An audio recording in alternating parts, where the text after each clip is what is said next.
안녕하세요. 법무법인 윤쌤 허인규 변호사입니다.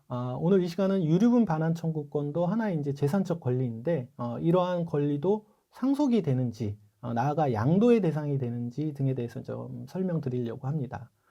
유류분은 최소한의 상속분으로 이제 누군가가 증여나 유증으로 내가 받아야 할 유류분, 보통 자녀의 경우는 이제 법정 상속분의 2분의 1에 해당하는 재산도 받지 못한 경우에 그 수증자나 수유자를 상대로 반환 청구를 할 수 있는 재산적 권리입니다. 그리고 우리 민법 1005조에서는 상속의 효력에 대해서 상속인은 상속 개시된 때로부터 피상속인의 재산에 관한 포괄적 권리 의무를 승계한다. 그러나 피상속인의 일신에 전속한 것은 그러하지 아니하다라고 규정하면서, 즉 피상속인의 모든 재산적 권리 의무가 승계된다고 하면서도 다만 일신 전속적 권리는 상속이 되지 않는다고 규정하고 있는데요. 유류분 반환 청구권이 이른바 이제 그 일신 전속권에 해당되느냐가 이제 문제인 것입니다. 이에 대해서 우리 법원은 유류분 반환 청구권은 이른바 귀속상의 일신 전속적 권리가 아니기 때문에 유류분을 청구할 수 있는 권리는 상속이 가능하다는 것이 이제 우리 법원의 태도입니다.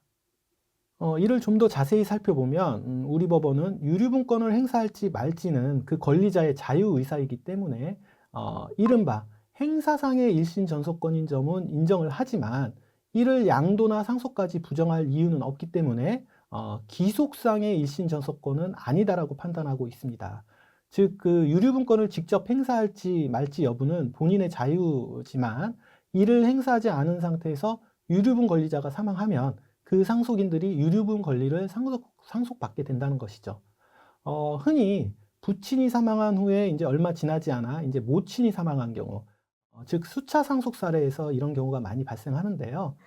부친 상속에서 모친의 유류분 청구권이 발생을 하게 되는데, 보통 모친은 그 자기 배우자가 돌아가셨다고 해가지고 자녀들에 대해서 유류분권을 행사하지는 않죠.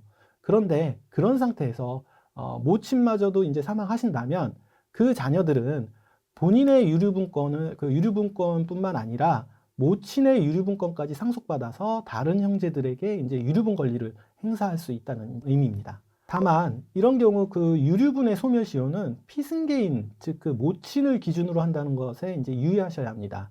다시 설명드리자면은 상속 개시와 증여 등을 안 날로부터 소멸시효 1년이라는 단기 소멸시효가 이제 진행되는데, 그 기준은 모친을 기준으로 해야지 그 모친의 유류분권을 상속받은 자녀들을 기준으로 하는 것은 아니라는 것입니다. 또한 유류분권은 상속뿐만 아니라 양도도 가능한데요. 유상이든 무상이든 모두 그 양도가 가능하다고 할 것입니다.